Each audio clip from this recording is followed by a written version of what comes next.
Good morning everybody. सबको मेरी आवाज क्लियरली आ रही है?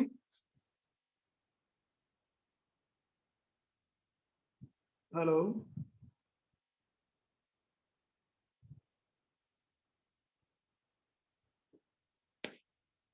Okay, so as you know that हमने लास्ट क्लास में डी ब्रॉगली शुरू करा था और वही समझाया था मेनली, और उसके बारे में बहुत सारी बातें की थी हम लोगों ने। सो डी ब्रॉगली का वो टॉपिक आप सबको याद होगा। पहले तो ये शुरू करना होगा, तो पहले आप ये बताओ कि जो डी ब्रॉगली हम लोगों ने शुरू किया था उसमें से सबको समझ आ रहा है? क्या क्या बातें हुई थी सबको याद है?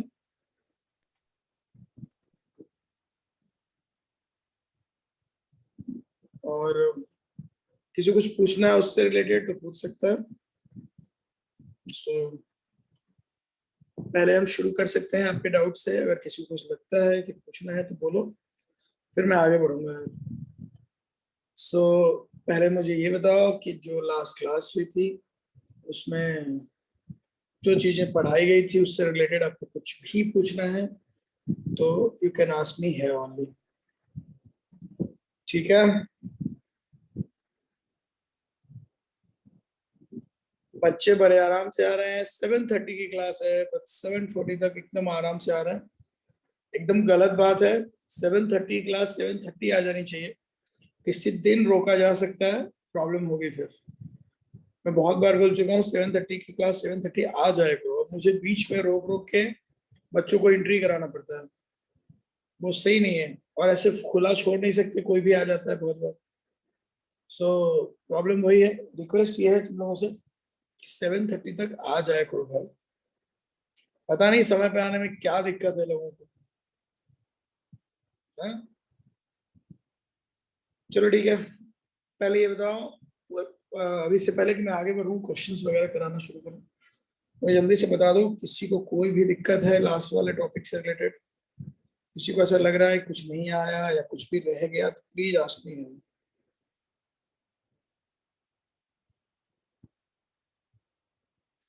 ठीक है? कौन सा डेरिवेशन पूर्वी? विच डेरिवेशन यू टॉकिंग? आपको याद होगा दो तरह के डेरिवेशन थे हमारे पास। एक नहीं, दो डेरिवेशन है यहाँ पर।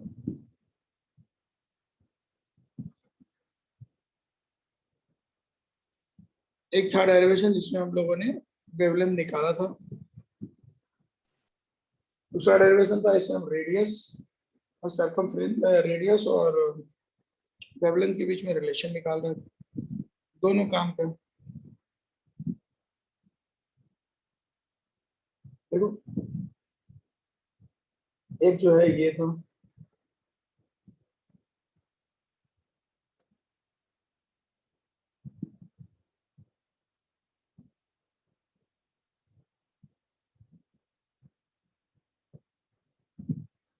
दो इक्वेशंस थे। एक ये था जो लास्ट क्लास में बता रही हूँ, इसमें हम लोगों ने यहाँ से इक्वल टू एच न्यू, जो हम लोगों ने प्लांक से सीखा था, और फिर बाद में ये आइंस्टाइन, दोनों को एक करके हमको ये इक्वेशन मिला था। पहले लाइट के लिए मिला था, बाद में इसे हमने जनरलाइज कर लिया। और सिंपल वर्ड में इसको ऐसे लिख सकते हैं, lambda equal to H by p, जहाँ पे लैम्डा है पार्टिकल का वेवलेंथ जिसके पास कुछ मास हो, इसके पास कुछ वेलोसिटी हो, and at the mean time इसका दूसरा सबसे बड़ा यूज ये है कि जब आप एंगुलर मोमेंटम एक्सप्लेन करते हैं बोर का, 2 पाई आर इक्वल टू NH/2 पाई, वो यहाँ से एक्सप्लेन हो जाते हैं, यही से एक्सप्लेन होता है। सो इसमें याद रखने वाली बात ये है कि 2 पाई इक्वल टू होता है n। ये दो डिस्कशन हमने किए थे, अगर आप सबको याद हो। इसकी दो चीजें हमने बहुत क्लियर क्लियर बात कर दी। सबको याद रहेगा ये बात? आर यहाँ पे रेडियस है, आर निकालने का फॉर्मूला सबको पता है। बार बार बोल चुका हूँ, r naught m square n number of shell है,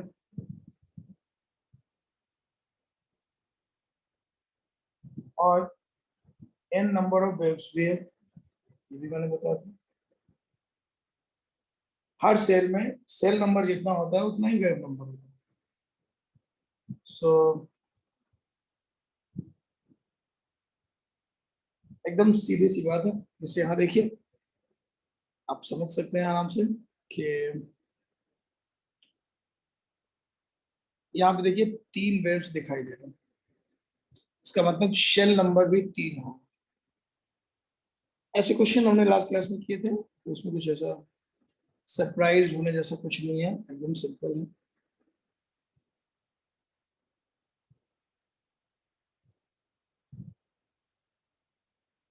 ठीक है, अरे बोल दो भाई।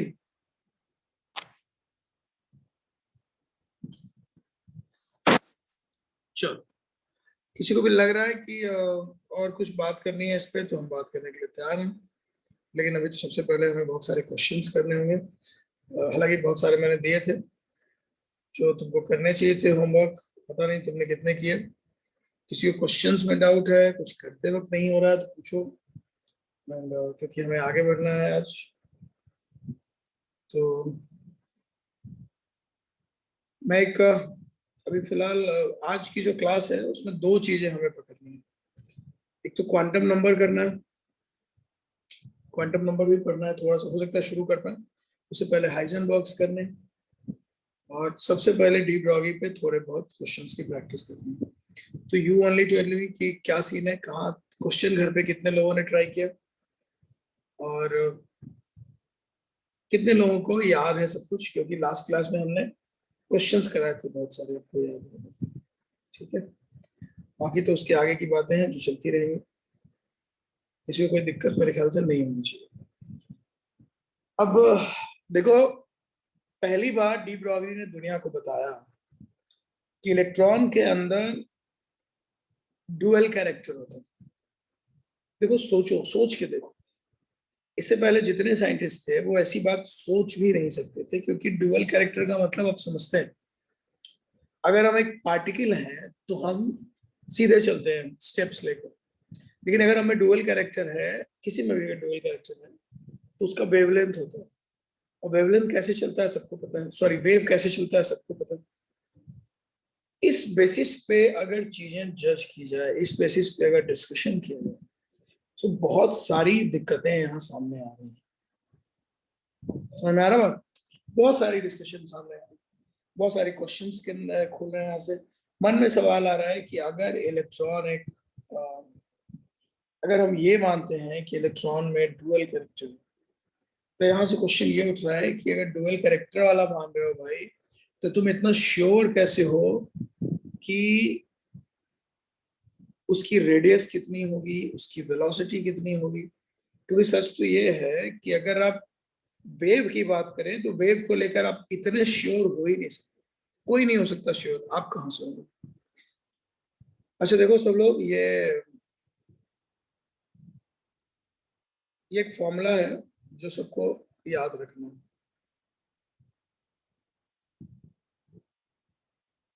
लास्ट क्लास में मैंने एक सब लोग को याद होगा, देखो आराम से लोग आ रहे हैं मजे मजे में। यार देखो यहाँ पे, याद है लास्ट क्लास में मैंने तुम लोगों को ये फॉर्मूला बताया था? एक बार देखो सब लोग कॉपी जल्दी से, नोट्स। याद है सबको लास्ट क्लास में ये फॉर्मूला सिखाया था? आया ना, बोलो। अरे बोल दे भाई, ये डिराइव किया था ना लास्ट क्लास में हम लोगों ने। Yes sir. और कहा था कि काइनेटिक एनर्जी अगर पता हो तो वेवलेंथ डायरेक्ट निकाला जा सकता है, कहा था। देखो इसको यूज करके निकाल सकते हो, लेकिन एक अल्टरनेटिव मेथड भी है, इसको थ्रू भी तुम लैम्बडा डायरेक्ट निकाल सकते हो। बट इसकी एक शर्त है कि इस केस में तुम थोड़ा सा चेंज कर सकते हो, है ना? अगर काइनेटिक एनर्जी तुमको इलेक्ट्रॉन वोल्ट में मिले, एनर्जी तुमको इलेक्ट्रॉन वोल्ट में मिले, तो तुम ये फॉर्मूला भी सीधा यूज कर सकते हो। ये पोटेंशियल है, सीधा यूज कर सकते हो। ये यूज कैसे हुआ मैं तुम्हें समझाता हूँ, देखो ध्यान से।